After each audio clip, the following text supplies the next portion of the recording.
Hi ಎಲ್ಲರಿಗೂ ನಮಸ್ತೆ. ನೀವು ನೋಡ್ತಾ ಇದ್ದೀರಾ ರತ್ನಂ ಯೂಟ್ಯೂಬ್ ಚಾನಲ್. ನೋಡ್ತಾ ಇದ್ದೀರಲ್ಲ ಬದನೆಕಾಯಿ. ನಾನು ಬದನೆಕಾಯಿಯ ಸಿಂಪಲ್ ಆದ ರೆಸಿಪಿಯೊಂದಿಗೆ ಬಂದಿದ್ದೀನಿ. ನೋಡ್ತಾ ಇದ್ದೀರಲ್ಲ, ಹಾಗಾಗಿ ಎಲ್ಲರೂ ವಿಡಿಯೋನ ಸ್ಕಿಪ್ ಮಾಡದೆ ಪೂರ್ತಿಯಾಗಿ ನೋಡಿ. ಹಾಗೆ ಯಾರೆಲ್ಲ ಫಸ್ಟ್ ಟೈಮ್ ನೋಡ್ತಾ ಇದ್ದೀರೋ ಸಬ್ಸ್ಕ್ರೈಬ್ ಮಾಡಿ, ಲೈಕ್ ಮಾಡಿ, ಶೇರ್ ಮಾಡಿ.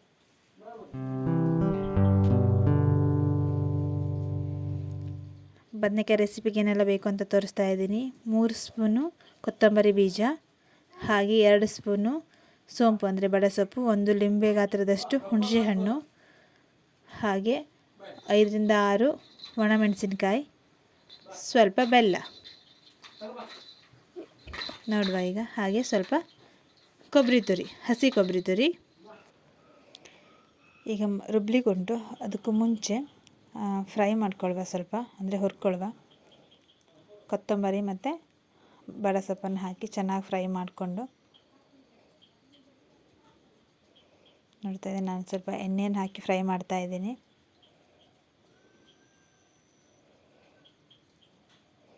ಕಡಿಮೆ ಸಾಮಗ್ರಿಗಳನ್ನು ಯೂಸ್ ಮಾಡಿ ಬದನೆಕಾಯಿ ಎಣ್ಗಾಯಿ ಮಾಡೋದು ತುಂಬ ಟೇಸ್ಟ್ ಆಗಿರುತ್ತೆ. ಯಾಕೆಂದರೆ ನಿಜವಾಗ್ಲೂ ತುಂಬ ನನಗೇ ತುಂಬ ಖುಷಿ ಆಗ್ತಾ ಉಂಟು. ತುಂಬ ಚೆನ್ನಾಗಿ ಬಂದಿದೆ ನಿಜವಾಗ್ಲೂ. ನೋಡ್ತಾ ಇದ್ದರೆ ನಾನೀಗ ಇಲ್ಲಿ ಒಣಮೆಣಸನ್ನು ಹಾಕಿ ಕೂಡ ಫ್ರೈ ಮಾಡ್ತಾಯಿದ್ದೀನಿ. ಈಗ ಫ್ರೈ ಆಗಿದೆ, ಮಿಕ್ಸಿ ಜಾರಿಗೆ ಹಾಕ್ಕೊಳ್ವ.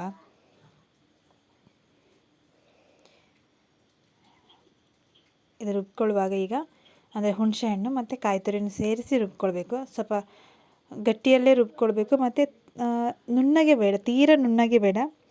ಹಾಗೆ ತರ್ತರಿಯಾಗಿರೋ ಹಾಗೆ ರುಬ್ಕೊಂಡ್ರೆ ಸಾಕು ನಮಗಿದು.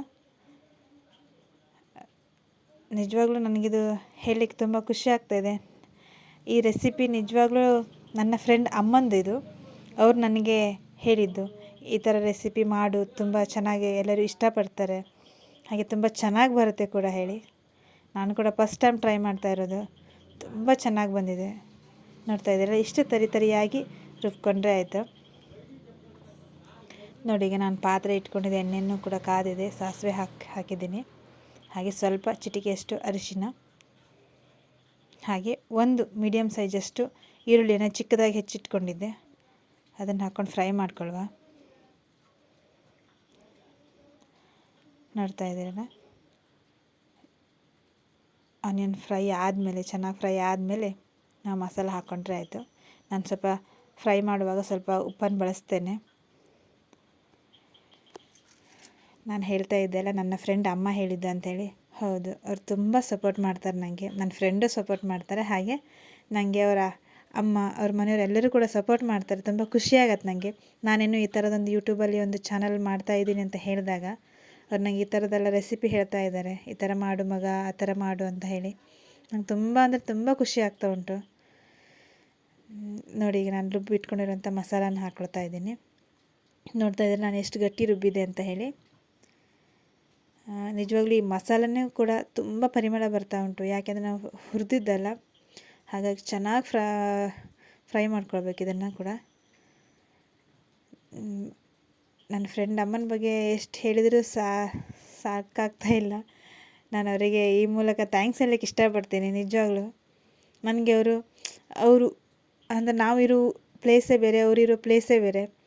ಹಾಗಾಗಿ ಅವರು ಅಲ್ಲಿಂದ ನನಗೆ ವಿಡಿಯೋ ಮಾಡಿ ಈ ಥರ ಮಾಡು ಅಂತ ಹೇಳಿ ಕಳಿಸಿದಾರಲ್ಲ, ಅದಕ್ಕೆ ನಾನು ತುಂಬ ಖುಷಿ ಪಡ್ತೀನಿ ಕೂಡ.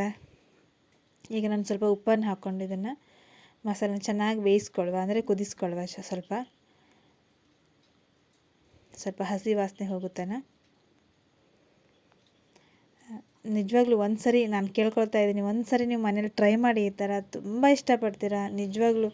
ಇದು ಚಪಾತಿಗೆ, ರೊಟ್ಟಿಗೆ ಅಥವಾ ರೈಸಿಗೂ ಕೂಡ ಚೆನ್ನಾಗಾಗತ್ತೆ. ಸೈಡ್ಸಲ್ಲೂ ಚೆನ್ನಾಗಿ ಬರುತ್ತೆ. ನಿಜವಾಗ್ಲೂ ಅಷ್ಟು ನನಗೇ ತುಂಬ ಖುಷಿ ಆಗ್ತಾ ಉಂಟು. ಅಮ್ಮನ ರುಚಿ ಬಂದಿದೆ ಇಲ್ಲ ಗೊತ್ತಿಲ್ಲ, ಆದರೆ ಒಂದು ತಕ್ಕ ಮಟ್ಟಿಗೆ ತುಂಬ ರುಚಿಯಾಗಿದೆ ನಿಜವಾಗ್ಲೂ. ನೋಡ್ತಾ ಇದ್ದೀರಿ, ನಾನೀಗ ಬೆಲ್ಲ ಹಾಕಿದ್ದೀನಿ ಸ್ವಲ್ಪ. ಹಾಗೆ ಬದನೆಕಾಯಿನ ಈಗ ಹಾಕ್ತಾಯಿದ್ದೀನಿ.